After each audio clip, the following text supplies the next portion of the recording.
Are you ready to stop searching outside yourself and deepen the connection that matters the most? Welcome to the Sacred Exchange podcast. We are your hosts, John and Catherine Graham. After years of navigating our own spiritual paths, we have learned that true transformation doesn't happen overnight. It happens in the honest and vulnerable moments when we are willing to journey within with a curious mind and heart. Every week, we invite you to journey with us as we share our spiritual ahas, our raw truth, and deepen our understanding of the human experience. This is a space of vulnerability and healing, where souls meet, hearts transform, and love leads the way. Hello, everybody, and welcome to another episode of the Sacred Exchange. Hope everybody had a great week. I know that we had a very great week. We both took time off of work to have our dream week. Yeah.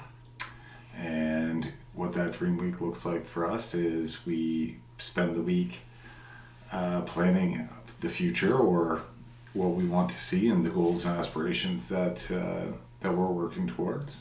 Yeah. It's a very intentional kind of looking at each day and kind of placing things in each day that we're like, let's focus on this aspect of our future now. Yeah, as well as some fun things and whatnot. Yeah. I mean, it's not that, planning things out isn't fun, but we did do some massages and did have some dinners and all of that kind of stuff. So, Yeah. It was very good. It was. And of course, as we have this time off and a lot of extra time to spend with each other and dive into deeper conversations with each other and come to deeper realizations with ourselves, of course, stuff comes up, things are illuminated, conversations deepen, and I think we had a lot of that going on because we were watching videos and we were reading books and whatnot. That was just bringing a lot of deeper awarenesses to different aspects of our lives and the way that we interact with people. Yeah, and last week we talked about connection and we talked about, how that looks and whatnot. And what we kind of noticed this week, not that we were disconnected, but we could see little different things of patterns of disconnection from different people and whatnot, right? Yeah. And those experiences. And I think we even experienced it ourselves, not necessarily in the container of our relationship, but just having like disconnected parts of us that were showing up throughout the week, especially the past couple of days for myself, is where I was like, there's a weird energy that's coming up. Yeah. And, we all, it is that, again, it's one of those things, it's that time of year where, people do start to feel these disconnection, maybe you're not seeing your family, maybe you can't see your family, maybe you're single, or maybe you just don't have somebody in your life or whatever, you just feel lonely. Yeah. Right? So that's why I think it's a good idea for us to talk about disconnection and just how that looks, right? It kind of goes... It kind of molds into having some of that abandonment piece in there, but it's not. You know what I mean? Yeah, abandonment, I think, can definitely fuel the feeling of being disconnected, but you can also feel abandoned just on its own. Yeah. And I think you bring up a really great point about the holiday season, that there's been so much programming around what the holiday season is supposed to look like. Yeah. And it's supposed to be the happiest, jolliest time of the year. And for a lot of people, they don't experience the holidays that way. It's actually more of a reminder of a lot of the disconnection that they experience in life. Which I think, even with us having less sunlight here in the North American atmosphere, I think that also contributes to the isolation that people feel at this period of time and the disconnection. And I think last year was the first time that I actually experienced SADS, the seasonal I don't remember quite what the acronym stands for, but seasonal effects disorder, I think is what it is. Because we had gone something like 72 days without sunlight or something like that. And when the sun finally did shine, it was like, I feel alive again. Yeah. And as we're going into the winter solstice, like our days are getting shorter and shorter and shorter. We're not having sunlight like we typically do. And it does cause feelings to come up to the surface, for sure. And I guess, this popped into my head now. I mean, this is the last full moon, right? Just passed. Yeah. We're entering a new era. Yeah. Right? We just left. What era was it? What do you mean by era? Like Pisces or Aquarius we're now in a Gemini period. Okay. So that's why I'm saying there's a lot of disconnecting things that are going on, right? It's weather, the season, the time of year, everything that is going on. And this next, what are we today on the 7th? So these next 24 days of the year are the end of a 9-year cycle, right? So that's another aspect of it, because we're in the 9-year, and so we're saying goodbye to a lot of things, and we're feeling the emotions of all of those goodbyes. So, which excitingly, that means in the new year, we're in a 1 year, which is a year of new beginnings and whatnot. And that can be very exciting. But as we're closing out this last little bit of the 9-year, I think it brings a lot of stuff up to the surface for people. Yeah, and I guess that's where I'm giving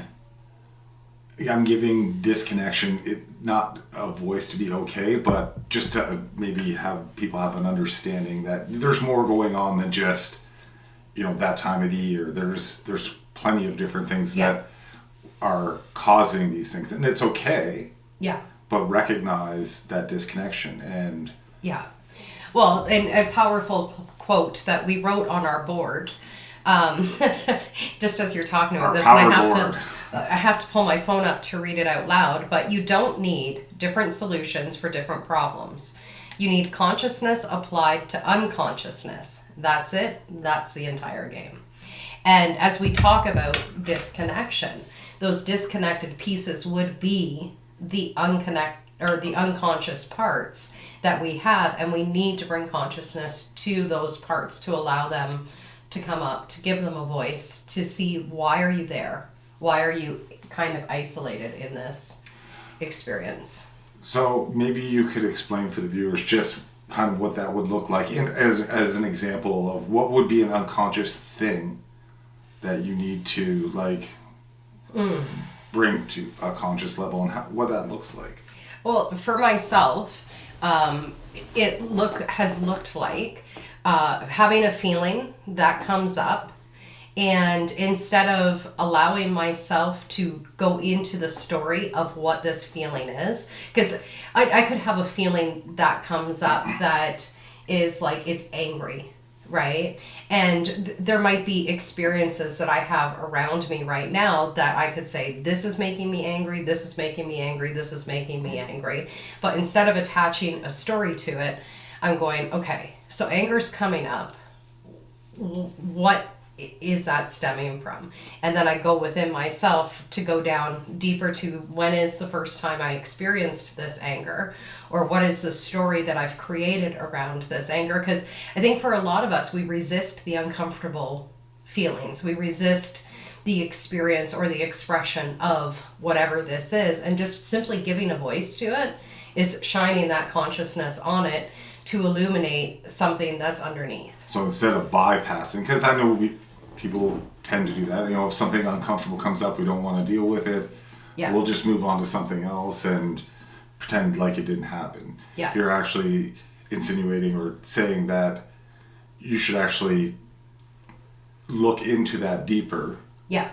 And bring it to the surface. Yeah. Call it out what it is. Yeah. Yeah. And to not attach story to it. Because I think as humans, it's just naturally what we do. We're storytellers. And so we can create 100 reasons as to why we're angry, which doesn't actually take the anger away. It only just feeds the anger. Or we can just isolate the anger and go, okay, what are you here to show me right now? What are you wanting to express to me right now? And to treat it like it's a human being that's showing up for a conversation with you, instead of going, I can't have this part of me. Yeah, it's really giving it that it's time, right? Yeah. So if we use that, like as we were talking about disconnection, so I mean, bring the consciousness or conscious to disconnection. Would that look something like, talking it out through yourself, or bringing it up, or talking to somebody about being alone, or how you're feeling, or maybe it's journaling, I guess. I mean, I think it's going to look different for each person. If you're someone who has a person that you can speak to, who's going to hold space for whatever it is that you've got coming up, then I think doing it person to person can be such a beautiful experience of it. But if you're not someone who has someone that's safe, or that you feel comfortable sharing that with, you can journal. You don't even have to journal. You can just go within yourself and you have to be willing to be with it. And I know for myself, when I first started my healing journey, it was like, be with it long enough to make it feel better and then just get past it. And now it's like, no, is there anything else underneath? Is there anything else underneath? Is there anything else underneath? Because you want to get to the root of what is actually coming up for you and what stories are attached to whatever it is that's coming up for you. Yeah. And how do you process it? Well, it's very similar. Is, when I'm feeling something, like if it's disconnection, obviously you and I'll have a conversation, but I don't want to say meditate on it, but I'll have those inner thoughts. Okay, why am I feeling this way? Yeah. What is going on? Am I making a mountain out of a molehill? Is this the truth? Yeah. And then you start like just bringing a voice to it or a thought to it, and bringing it out in the open and going, okay. And eventually I get to a point where I reconcile with whatever that is, and it's like, hey, this is not even real. Yeah. Right? It's like, this is a story that I've made up. Yeah. And I can just let it go. I can go, okay, now I've had the conversation, or the idea, the thoughts, and I'm okay with that. I come to a reconciliation point. Yeah. And I find it very valuable as well. I know you said something there about like, am I just being too dramatic? I think for a lot of us, we go into the most dramatic experience of whatever that feeling is, right? Like where we almost over dramatize it. And I notice that for myself now too, where it's like, where am I over dramatizing this? Like, I'm always alone. Well, no, I'm not. Yeah. I've got proof right here on the camera right now that I'm not always alone. Yeah. But the experience of it can feel like you're always alone. And so when that drama piece kind of comes in, that's like, this is like how awful my life is, or how awful my suffering is. I think it's such a good teller for me to go, okay, there's obviously a wounded part here who needs to over dramatize itself so that I'll actually pay attention to it. So you actually see it's actually seen, right? So it's got to blow up to be this big thing, just so it has that airtime, so it's seen. Yeah.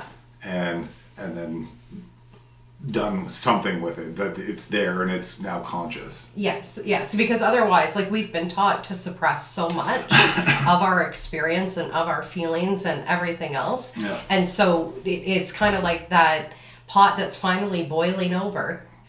When it's been on the stove for so long, it has to boil over. The wounded parts have to come up. And we can like push it away and go, I don't have time to deal with you right now, but it's only going to make it get bigger and bigger and bigger and that much more dramatic. Or we can go, okay, I see you. Come on out and have a conversation with me. And in that, it actually starts to diffuse it a bit. And I was just thinking, wondering here too, is disconnection is a human thing. Yeah. Right? It's a very like emotional feeling, whatever. If you're depressed, I guess leads to some sort of feeling of disconnected, but even if you're not depressed. But is there a part that disconnection is your disconnection from source or disconnection? Because I have said before that, we're all connected.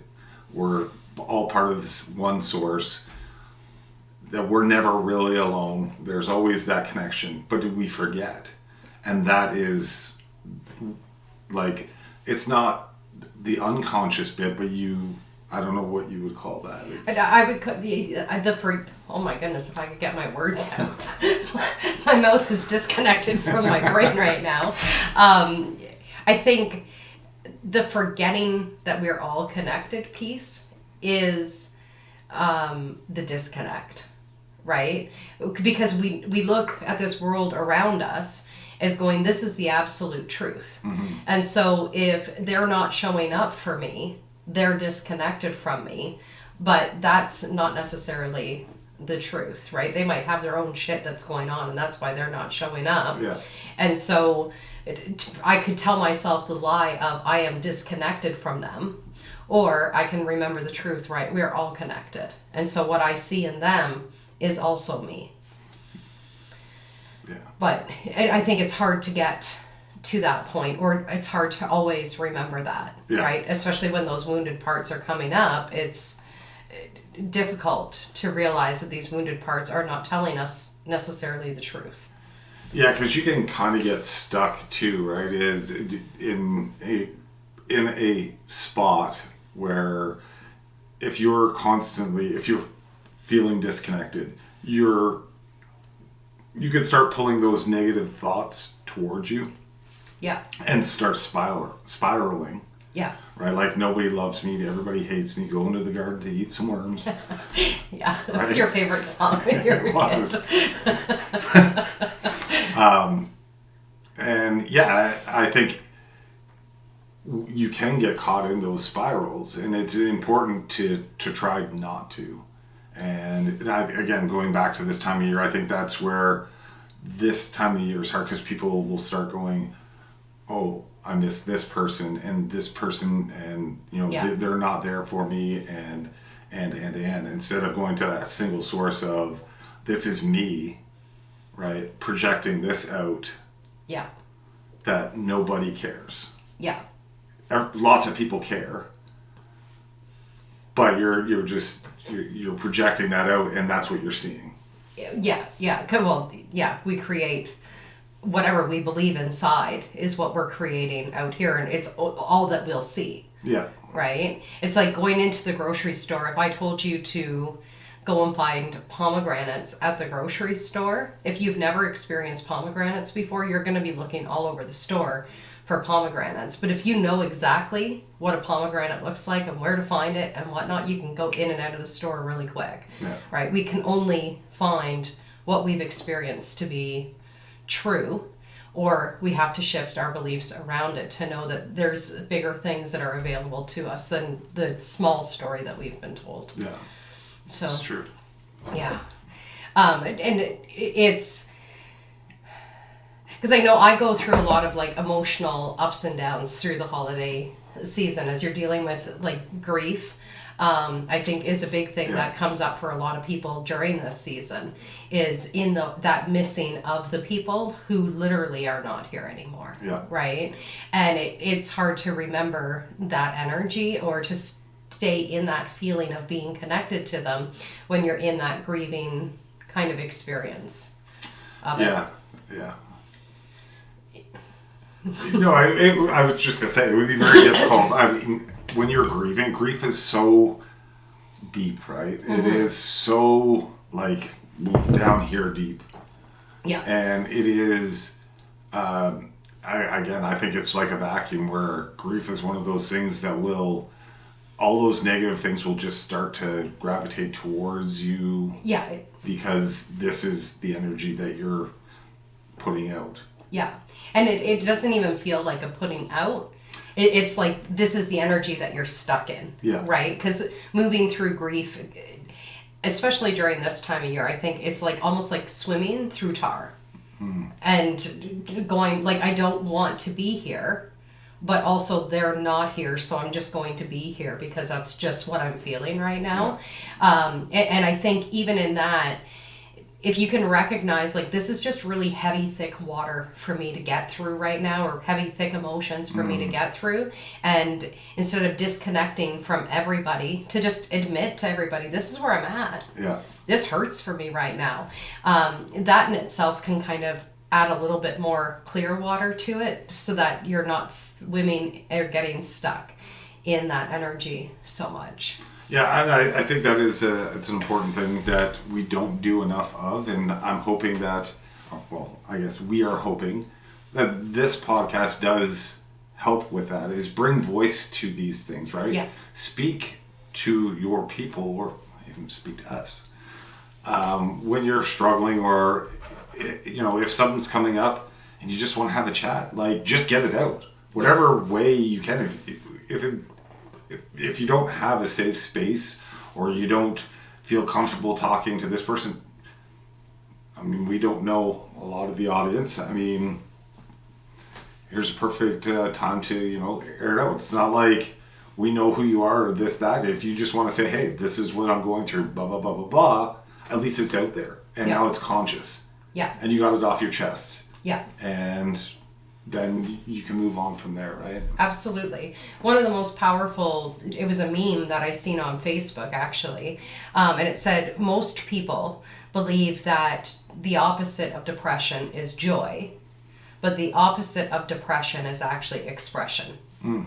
Right? And that hit me so hard, because I always believed that the opposite of depression was joy. Like, it's like they're on these two different scales. Yeah. But I never actually thought of the expression of the pain is what stops you from being depressed.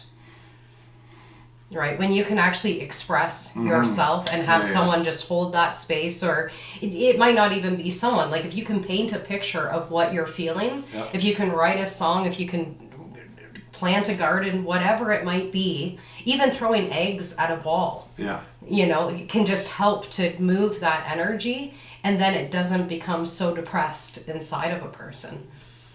And I just found that to be profound. Yeah.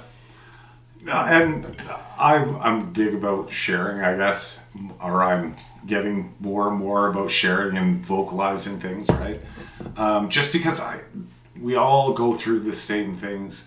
We all do this dance with the ego. We all do this dance, and we can learn from each other. We can hear each other's experiences and go, that, you know, I experienced the same thing. Well, you know, and then go from there. Now we're bringing consciousness to a whole bunch of things, a whole, you know, whole bunch of people with similar issues.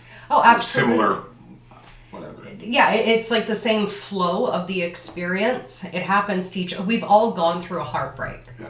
Right? We've all lost what we thought was the love of our lives, only to like look back at it 10 years later and go, that was not the love of my life. Like, why was I so upset? We've all gone through these experiences. Who the characters were, different. How it all played out, different. Yeah. But the experience of heartbreak, the experience of heartache, the experience of being humiliated, the experience of saying the wrong thing or getting your words messed up or whatever, we've all gone through these experiences.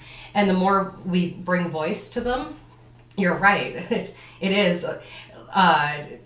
It helps everybody to go, oh, I'm not alone in this. You know, we were talking about the Netflix buying Warner Brothers, and then all these kind of memes that are showing up about how the characters are for certain Warner Brothers productions are going to be different and whatnot, and the importance of representation in people being able to see people who are similar to them on the screen and doing these different characters and playing different superheroes and stuff.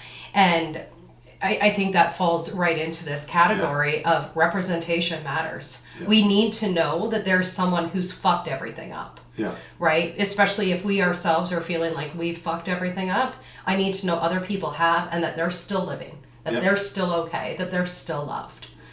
And I think that's the importance in expressing all of this stuff out loud. Yeah, I think that's great. A great point is, it's the representation not in a visual, but like in a feeling or what, in the issues. Yeah. Right. It is sharing that and going, okay, well, you're represented with this and you're represented with this, and then looking at it and putting those commonalities together. Yeah. The one thing that I do want to say is that, we were talking about disconnection and whatnot, and, all of these things that we face, they do have purpose, right? It's hard when you're in those states. Yeah. That it's like, okay, but I feel this way. But it does have purpose. And it does, we don't realize usually till, 5 or 10 years or 2 years or whatever, 6 months down the line, oh, man, maybe this was the best thing for me. Yeah. So, I try to have a little more patience in things and when things are happening where it's like, okay, this has I don't like this. Yes. But there's some reason that this is coming back to me or being shown to me. Yeah. So, okay, I'll work through it and go from there. But yeah. Well, and I mean, it is so difficult when you're in the human experience to go, right, this is all divine. Everything that is showing up for me right now is a part of a greater plan and is helping me to get to exactly where I am wanting to go. And it is so hard to be like, well, why would I need that? Why do I need a car accident to help me serve my life purpose? Well, sometimes it was a message of, hey, you needed to slow down. Or, hey, we just saved you from an even bigger car accident. Yeah. It's really allowing yourself to see the divinity that's playing through, which can be such a struggle, especially if you've got those wounded parts that are coming up and you've attached the stories to them and you can't separate yourself from that, then it's just the car accident would represent, see, everything's against me. Yeah. Everyone's against me. Even the people driving down the road are trying to crash into me. Nobody intentionally starts car accidents, I don't believe. Yeah. Well, there. I know. As I say that, I'm like, I've seen that. Yes, but I would say there's still some unintentional thing there that's causing that, right? Yes. You keep going back and back and back. It's like, okay, well, the person was mad because of this, or the person had a different perspective of what their life should look like, or whatever the case may be. But I think there's still some unintentional things. I mean, I am reminded as we talk about car accidents, the first car accident you and I were in together, and I screwed up. I ran what I thought was a green light, but it was a yellow to a red light very quickly. We both seen the same thing, right? Yeah. So whether that was, people talk about like divine intervention and stuff. I would have to think if there's divine intervention, then there's got to be a divine not intervention. So things are supposed to happen because they're supposed to happen, right? We both seen that light. Yeah. And that light was green. Yeah. And it went yellow, red. And we got into the accident. But it wasn't like a normal transition of lights. So I saw it as green, and it was my fault. I can honestly admit it was my fault. I messed up. But the vehicle that I drove into, when the woman got out of the vehicle, she started screaming at me. Why did you do this to me? Why did you do this to my family? Why are you out to get me? And I was a lot younger than what I am now. Yeah. And I was so appalled that she thought I intentionally drove into her, and I was like, it's called a car accident for a reason. It was an accident. Yeah. While also holding myself accountable, like I screwed up. Well, I don't even think at that point I was holding myself accountable. I really thought the light was green, and it was only when the other witnesses were telling me no, it was red, and I was like, maybe I'm colorblind. And let's just set the tone. Like, it was storming out. It was, we were in a place that we don't typically drive, and there's a number of different variables, but I know what I seen Yeah. And it matches what you've seen, and it still didn't make it didn't right, match though. what everybody else seen. Yeah. So. Yeah. But in that experience, it really showed me that there are people who believe you're intentionally driving into them for a car accident, even though it was never my intention, even though I thought I was doing the right thing and I still messed up. And I think it's just important for people to remember that with all accidents of life, whether it's an argument that happens or literally a car accident or a job loss or whatever it might be, that, what am I trying to say here? Sometimes people have the best of intentions and shit still happens. Yeah. That's what I'm trying to say. Yeah, and I think that it's a good point, and it does go with our topic of disconnection, right? Because people can have the intention of wanting to be connected or be close to you, and it come off as in a different way. Yeah. It's all our perception of what that message is. Yeah. Right? Yeah, it's so amazing how distorted that can become. Mm-hmm. Like just this morning, actually, between him and I, he went to give me a hug, and I went, and he thought that I was going, why is he wanting to hug me? Yeah. And I was thinking in my mind, oh, thank God he's going to give me a hug. But how he received it and what it was just a weird kind of energy that was happening. But again, bringing voice to those things helps you to clear the air, where I think a lot of us, we just don't clear the air. We don't go, what did that mean? What?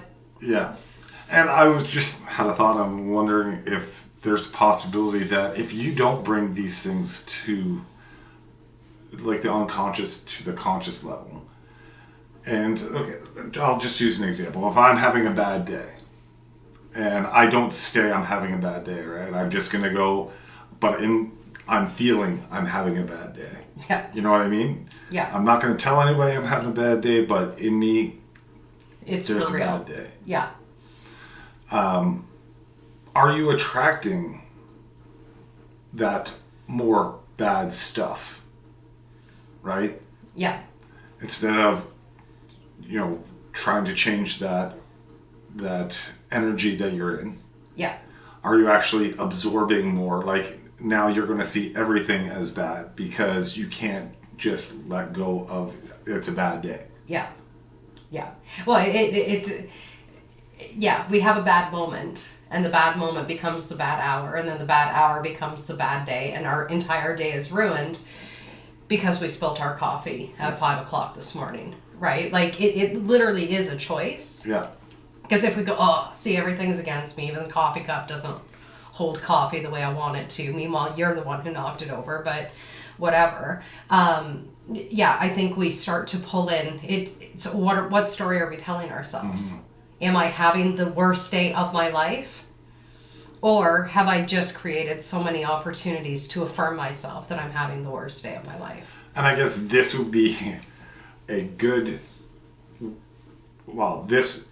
that example would be a good way to, a good portion of disconnection, right? Is disconnecting from that event to not let it spiral to everything is terrible. No, disconnect.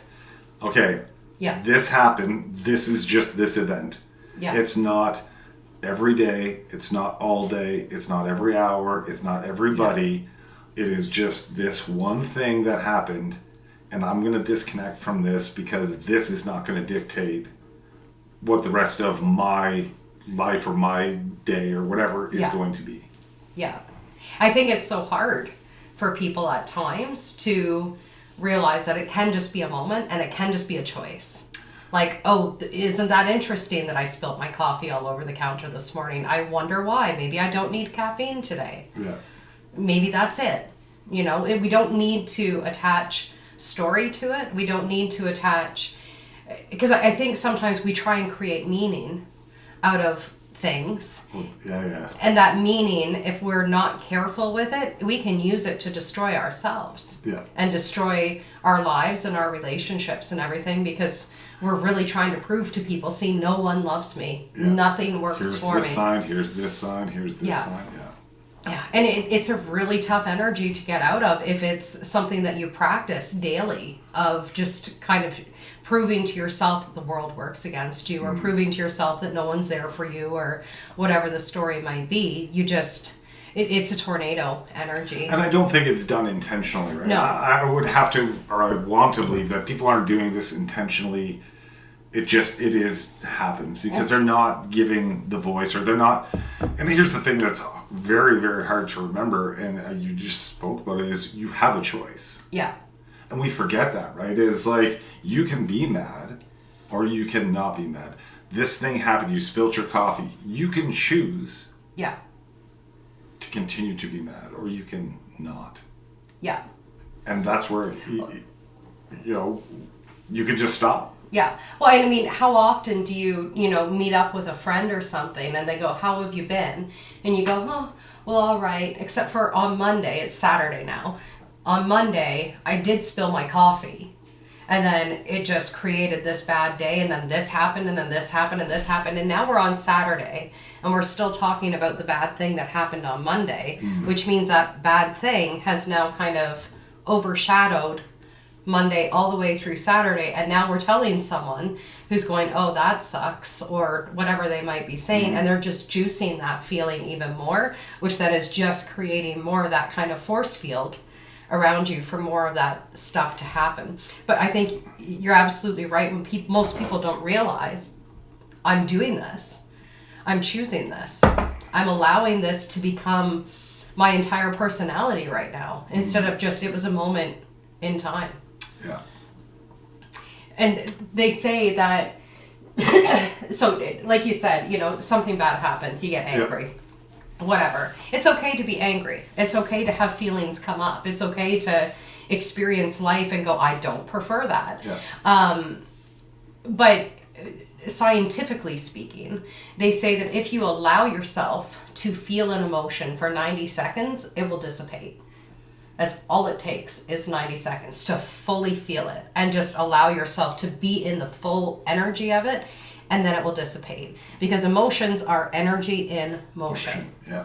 Right? And so if we suppress it, or we freeze it, or we resist it, then it makes it prolong that much longer. But if we go, I'm just going to feel this, 90 seconds of just feeling completely angry at the world, and then it will dissolve. And let it go.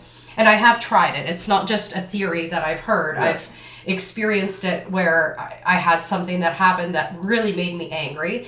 And I just went, okay, I'm just going to let myself feel angry about it. And then I set a timer on my phone. And I can say, I think I went like to 1 minute and 37 seconds or something like that. So it was 97 seconds of allowing myself to feel the energy. But then I just moved on from it. And it was like, oh, I actually feel really happy. Like, who would have thought science would be correct, and I can just allow myself to feel it fully and let it go. And it's bringing that consciousness to that, right? It's not keeping it in the unconscious state. It is bringing it to the surface, dealing with it. And, however that comes out, and, I was talking about this kind of last night, is, and I got it from David Hawkins, is like, it's okay to be mad. But let it have its time. Let it come up. Express it how it needs to express it. If you need to, go work out, or, try to do it in a way that's constructive. Yeah. But then after, kind of have that, review. Why was I mad? Yeah. Because after you've let out that anger, most of the time you forget why you're mad in the first place. Yeah. Yeah. Or it starts to dissipate. Yeah. Yeah. Well, I think we see that on we see that on social media memories and stuff. Before my Facebook was taken over by someone else, I could see my memories from 2007, and there were times where I was posting Catherine is so angry. And I look back and I go, what was I angry about? And I try and read the comments, is there any context here as to what I'm so angry? No, there's nothing. Yeah. This person can go to hell. Why was I against that person? It's so interesting you often don't remember what you get yourself so worked up about. Yeah. So, yeah. And then the other aspect of disconnection, just as we're speaking about it, is sometimes we can get so attracted to the anger and the sadness and the disconnect and the isolation and the loneliness and whatnot, that we actually become completely disconnected to the other side. Yeah. To the joy, to the acceptance, to the love, to the gratitude, to peace, and we go, these things don't actually exist here. And so we have to kind of ask ourselves, why are we so willing to stay so attached to this anger or this sadness or whatever, and stay completely disconnected from everything else that's available to me? Yeah, would you say that is it's a comfort thing? Like, just thinking, when we get stuck in these phases of depression, or depression's a hard one to use, but we get in the poor me state and stay there. Is it because we're comfortable being there? Because, this is what I know. And to know the other side of that is too dangerous. Yeah, I can't speak for everybody. I think it takes a lot of effort to get out of those states. Yeah. And it takes a lot of willingness to let go of the story you've been telling yourself, or the story that you've been experiencing, to find your way back to those things. But I think your desire for it has to be bigger than your experience of what, if it's depression, or if it's just feeling really down on yourself, or maybe you've just had a lot of shit that's been happening in your life that's really difficult shit. Your desire for something better has to be bigger. Yeah. And you do have a choice, right? I want to just keep reiterating that, because we forget. Yeah. Well, because it often feels like you don't have a choice. No, you have to be mad because this is what happened. No, you choose to be mad. Yeah. And, we had, we've talked about it on here, about us creating, or somebody creating those events, right? So if you're having an expectation of what somebody's treatment of you should be, and it doesn't meet that, then you get angry. Yeah. But the anger is really you're projecting your expectation of what somebody should be, which then is setting an unreasonable thing, because that person may not know what they should be. Yeah. And now you're mad about it. Yeah. Yeah, but you created them to not be able to meet your expectations, so you can find a way to let that anger out. Yeah. Right? And we create those scenarios over and over again for ourselves, so we can actually express the anger and have a reason to be angry, without realizing that we're just creating this so we can express the anger, which means we could actually just connect with the anger. Just express the anger versus project it onto somebody else, and then you're roping that person in. Now you've put a negative whatever on that person. Yeah. Even though you're doing all of these things. Yeah. They've done absolutely nothing. They're innocent, right? They're just doing what they're doing. Yeah. Like, it's like getting mad at, a bumblebee, because the bumblebee is buzzing around you. And it's like, the bee is just being what a bumblebee is. I like the word we use with the weather, because it's like, so many people get upset with the weather. It's like, we were talking about this yesterday. It's like, because it was cold. Yeah. But people do get upset. The weather is just weathering. Yeah. The weather is not like out to get you. Yeah. It's not here to ruin your day. Yeah. It is just doing what it needs to do. It's its natural cycle, right? Yeah. That we're going to have sunny days, we're going to have cloudy days, we're going to have rainy days and cold days and hot days. And here in Canada, we get to experience it all sometimes in an entire week. And we think that it's against us every single day of that week. But it's almost like we've learned to trauma bond over the weather. Yeah. We talk to people about the weather, about, it's cold out there today, or, it's really hot out there today, or whatever. And I think it's us looking for connection. Yes. And the weather is the easiest thing for us to connect over, because we're all throw the weather under the bus. Yeah, but it's like the weather, it's just being weather. A tree is just being a tree. And to remember that people are just being who they are. Yeah. And sometimes who they are is not going to match your description of who you want them to be, or who you need them to be in that moment. And that's okay. Yeah. I think our specialness, or our idea of our own specialness, creates a lot of that disconnection. It creates opportunities for us to disconnect from people because they're not matching what my ideal is. Yeah. And they're not saying the things that I need them to say, and they're not... But they don't even know what they're supposed to say because you've created this expectation of them, of what they should be. Yeah, but I mean, in the culture of where we're at today, we're told, you have to express your boundaries. Once you express your boundaries, then it's up to these people to honor them. And if they don't honor them, then you cut them out and whatever. And I've practiced that. I've practiced having my strong boundaries up and making sure that people are going to meet me at the level that I'm at. And what I learned from that is, it's important to have boundaries, but it's no one else's job to meet my boundaries. It's my choice to walk away. If it's like, I'm not going to participate in this conversation with you right now because of the way you're showing up. It's okay for me to walk away from that. But it doesn't mean that I can just walk around calling everyone toxic who's not going to meet my boundaries or what I expect to be treated like. Like, I'm not a queen.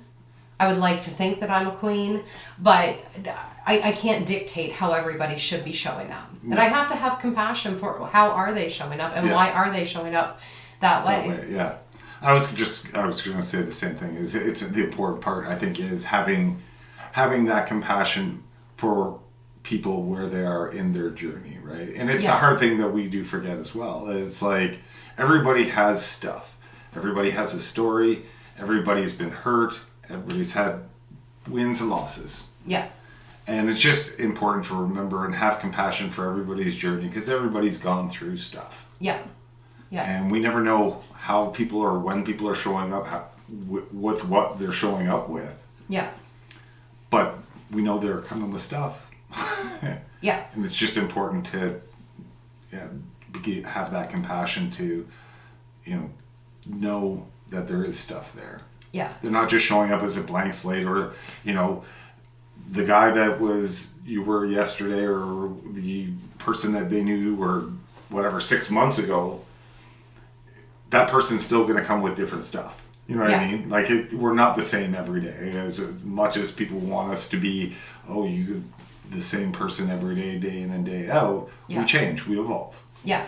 And I think it can be so disempowering to believe that everybody else needs to meet our boundaries. Right? Because then my mood is based on how everybody else is showing up. Yeah.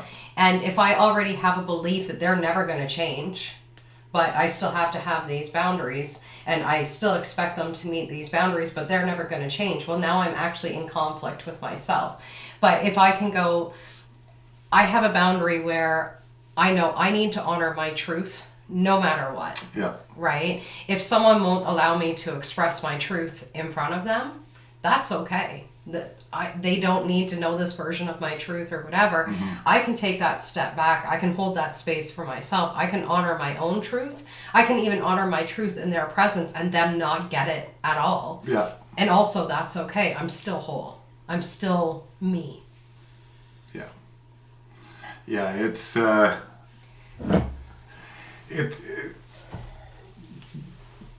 going back to the disconnection piece, it is just a moment in time, right? And here's the few things that I would like people to kind of remember is we do have a choice. We can choose. It is a moment in time, and it has purpose. Yeah. And it, as much as it's dark as some things can be, just in remembering those three things will ease things up a little bit. Yeah. And it does make things easier. It does, it does make it so that it's, for me, it makes things so much easier just to let it go and just continue on and not take things personal and look at it as it's a me thing. Yeah. I mean, the job is you, right? I mean, as you were saying, if you're looking to everybody else to appease you, you're going to be disappointed very quickly. Yeah. But if you do the inner work and look at it this way as, the job is here, I can control me. The only thing I can change is myself and the way I look at things. Yeah. Then every situation is a possibility. Every situation it is going to be okay. Yeah.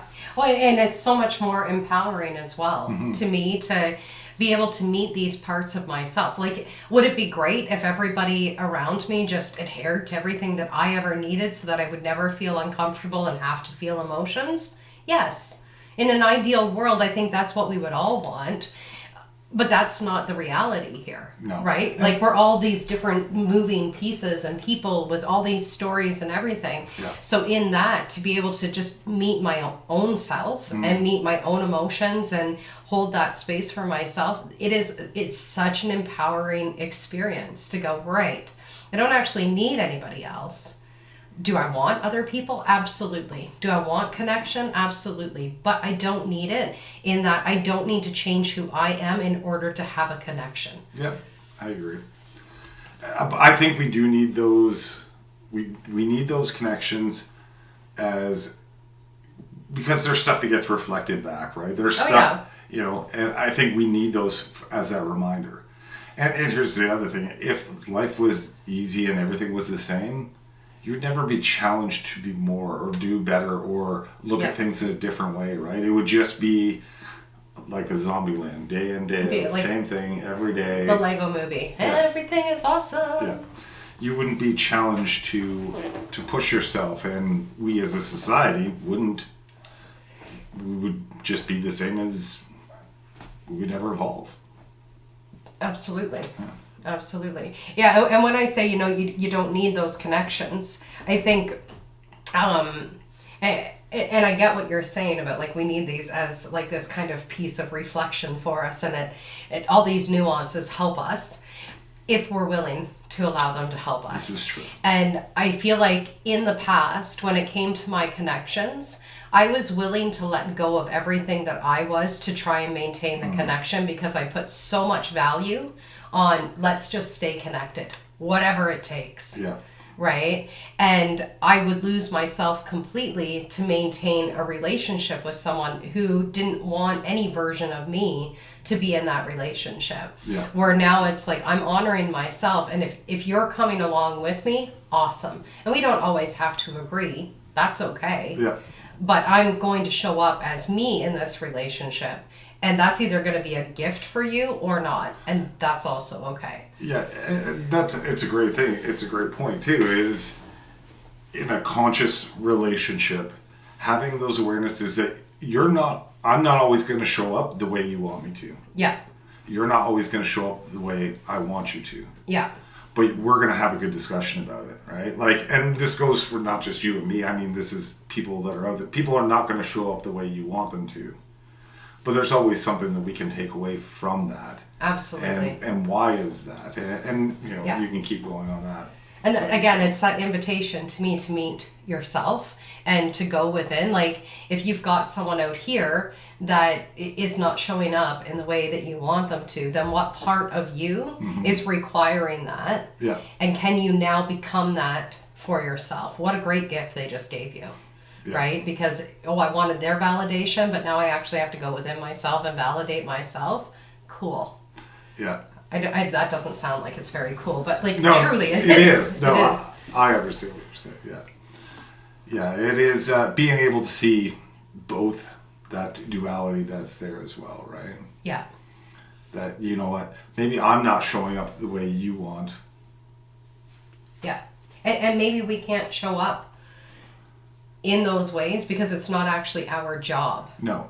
Well, it's an expectation, right, that somebody has, that this is how you're going to show up. But I think for our people, like, we want to show up in certain ways. We want to show up, when somebody's sad, you want to show up and comfort them and whatnot. That's using like the worst case scenario or whatever. But just say, like, we want to show up intrinsically. We want to show up for people. Yes. Yes. Period. Right. That is how it should be. Yes, I'm just saying that, like, when I was on the Camino, okay, and you started having this vulnerable period come up, I should have shown up for you in the way that you've been able to show up for me. But that day, I couldn't show up for you. Yeah. Right? But that was also exactly what you needed. Yeah. And so I'm wondering, when we have people who are not showing up for us in the ways that we think they should be showing up for me, is it sometimes that we've depended on others to show up so we can neglect this part of ourselves? I absolutely think it is necessary that you have that dynamic where you have this expectation that somebody's going to show up and they don't, because you need to live that part out. Yeah. Right? You need to experience that piece. Yeah. What you do with it, that's up to you, but there is power in that where it's like, oh, this is the way it was supposed to be. It's not. You start to learn more about yourself in that point. Yeah. And I think it's uncomfortable, but it is so great and so empowering. Well, exactly, because again, you're starting to learn how to meet with yourself. You're meeting the parts of you that you've been so disconnected from because you've relied on this outside source to meet that part of you. And so when it's you that can then go, oh, I've got to meet this part of me. You mean everyone else is going to disappear and no one's going to show up for me? So I have to meet this? Oh, I didn't realize I could. Yeah. You know, and sometimes we fight it for a very long time. Yeah. But the moment of that reckoning where you go, oh shit, I'm going to meet this part of myself now. I'm going to feel it. I'm going to express it. It's such a power move. Yeah, it's you being your own hero, right? Yeah. You're saving your own day by just going through that, whatever that scenario is. Yeah. Yeah. Yes, disconnection. It is. It's good and bad. I mean, there's dualities, I think, in everything, and we've talked a little bit about this. And it's like we just gave examples of, yes, disconnection can be hard, but disconnection can be good as well. Disconnecting from bad habits or disconnecting from bad emotions or emotions that not disconnecting from them, but give them their time. I think disconnecting from the story that's attached to the emotions, like. Nobody tries to resist happiness. Yeah. Right? We're like, happiness, let me feel it forever. Yeah. Sure. Joy, yes, let me feel it forever. Abundant, yeah, I want to feel that forever. But if I'm feeling lack or I'm feeling insecure or if I'm feeling angry, then it's like, I need to get out of this. We don't necessarily have to. Stop resisting it. Don't attach a story to it. Yeah. Just, I'm experiencing this right now. Let it come up and let it go out. Yeah. Yeah. And so, I guess it's disconnecting from the story because the story is going to fuel. Yeah. Yeah. Yeah. Yeah. And disconnecting from your bad habits, disconnecting from social media, which, I mean, also has its own duality in it, right? Like, it's great to connect with people on social media, but also sometimes we can be on there so much scrolling that we disconnect from the people world that we're actually with. So there's always that duality. The balance. Yeah. Yeah. Alrighty. It's a good conversation. It was. Do you have your 3 points that you said earlier? Do you want to repeat those? Okay, you're going to have to remind you. Yes. Well, I'm disconnected from that idea. Okay. One was, remember, it's always a choice. Yes. And 2 was,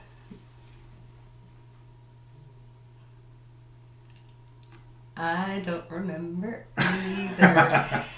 No, you said there's just 3 points. 1 is, remember, you always have a choice. 2 is, this is always serving you. Yeah, it's always you. It's always, you're the one, you're the one doing these things, or you're the creator of it. Yeah. And 3, it's always serving you. Yeah. Got you. Yeah. I just thought those were good points. I wanted to do them again. Yeah. I mean, I could continue going with, there's, now that I think about it, there's the compassion piece, but it's important to remember that stuff like, it is just a moment in time, right? That is what I was saying. It's just a moment in time. You have a choice, and it will pass, and it's just that. Yeah. Perfect. Yeah. Thank you. So thank you, everybody, for joining us here for another episode of The Sacred Exchange. You can now find us on Instagram at The Sacred Exchange Podcast. So if you're on Instagram, we'd love to have you join us on there, where we're posting little reels and quotes and stuff like that from our sessions. And as always, we look forward to hearing from you and connecting with you. Don't forget to like, subscribe, follow us, talk to us. We'll be back here time and time again. And we'll see you guys next week. Bye. Bye.